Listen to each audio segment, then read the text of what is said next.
Hi friends, மாதிரிகளை பற்றி ஒரு சின்ன விஷயம் பேசலாமா? மாதிரிகள்னால் என்ன? இவங்க ஏன் அண்ணன் மாதிரி, இவங்க ஏன் அக்கா மாதிரி, இவங்க ஏன் அம்மா மாதிரி, இவங்க ஏன் தங்கச்சி மாதிரி.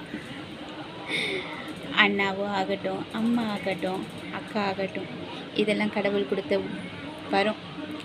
அதுக்கு மாதிரி எதுவுமே கிடையாதுங்க. நீங்கள் குழந்தையாக இருக்கிறப்போ உங்களை தூக்கி சுமந்துருப்பாங்க உங்கள் அம்மா, ஆமாம் தானே? உங்களை பாதுகாத்து கூட்டிகிட்டு போயிருப்பாங்க உங்கள் அண்ணா. உங்களை அழுதாலோ சிரித்தாலோ உங்களை அரவணைச்சிருப்பாங்க உங்கள் அக்கா. ஆனால் அப்போ நீங்கள் எப்படி இருந்திருப்பீங்க? குழந்தையாக இருந்திருப்பீங்க. அதுவே நம்ம வளர்ந்து கை காலெல்லாம் முளைச்சப்புறம் ஏதோ ஒரு கஷ்டத்தில் இருக்கிறப்போ யாரோ ஒருத்தவங்க நமக்கு உதவி செய்வாங்க. உதவிக்கு நம்ம நன்றியாக இருக்கணும், தப்பு கிடையாது. அவங்களுக்கும் நம்ம உதவணும், அதுவும் தப்பு கிடையாது.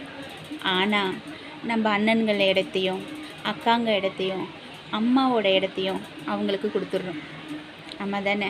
ஒரே கேள்விக்கு சொல்கிறோம், அண்ணனா அவன் எனக்கு என்ன செஞ்சான், அண்ணன் மாதிரி இவன் எனக்கு உயிரையே கொடுப்பான். அம்மாவா என்ன பெருசாக வளர்த்தாங்க, அம்மா மாதிரி இவங்க எனக்கு வாழ்க்கையே கொடுத்தாங்க.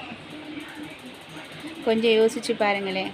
நீங்கள் குழந்தையாக இருக்கிறப்பவும் உங்களால் இயலாமையாக இருக்கிறப்பவும் இதே மாதிரி அவங்க விட்டுட்டு போயிருந்தா உங்கள் நிலைமை என்ன? ஒருத்தவங்க நமக்கு நன்றி செஞ்சாங்கன்னா, ஒருத்தவங்க நமக்கு உதவி செஞ்சாங்கன்னா மறுபடியும் அவங்களுக்கு உதவி செய்யுங்க, நன்றியாக இருங்க. ஆனால் உங்கள் உறவுகளை அவங்களோட சேர்த்து அந்த உறவுகளை கொச்சப்படுத்தாதீங்க. ஏன்னா மறுபடியும் உங்களுக்கு இயலாமையாக ஆனப்போ மாதிரி வரமாட்டாங்க. மாதிரிக்கு முன்னாடி இருந்தாங்க பற்றியா, அவங்க தான் உங்களை பார்ப்பாங்க. அது நம்ம உறவுகள் மறந்து போயிடுது, அதை அவங்க ஞாபகமாகவே வச்சுக்க மாட்டுறாங்க. எல்லாத்துக்குமே இப்போ மாதிரி வந்துடுச்சிங்க. தங்கம் மாதிரி, இது என்ன சொல்கிறது, டைமண்ட் மாதிரி, அந்த மாதிரி அண்ணன் மாதிரி அக்கா மாதிரி அம்மா மாதிரி அப்படின்னு சொல்லி மாதிரிக்கு தர மரியாதையை நம்ம ஒரிஜினலான உறவுகளுக்கு நம்ம கொடுக்கறதில்ல. அப்புறம் நம்ம என்ன சொல்லுவோம், சொந்தக்காரனே இப்படி தான்டா, சொந்தக்காரன் நமக்கு உதவவே மாட்டான்டா, அண்ணன் தம்பிலாம் சேர்க்கவே மாட்டாங்க. முதல்ல நம்ம எப்படி இருக்கோமோ அதுதான் நமக்கு கிடைக்கும். நம்ம எண்ணம் எப்படி இருக்கோ அதுதான் நம்ம சேரும். நீங்கள் கொடுத்து உதவுறப்ப தான் உங்களுக்கு இன்னொருத்தவங்க கொடுத்து உதவுவாங்க. ஆனால் நீங்கள் கொடுத்தாலும் கொடுக்கலனாலும் கஷ்டம்னோ நோயினோ விழறப்போ கண்டிப்பாக உங்கள் கூட பிறந்தவங்களும் தாயும் தந்தையும் தாங்க பார்ப்பாங்க.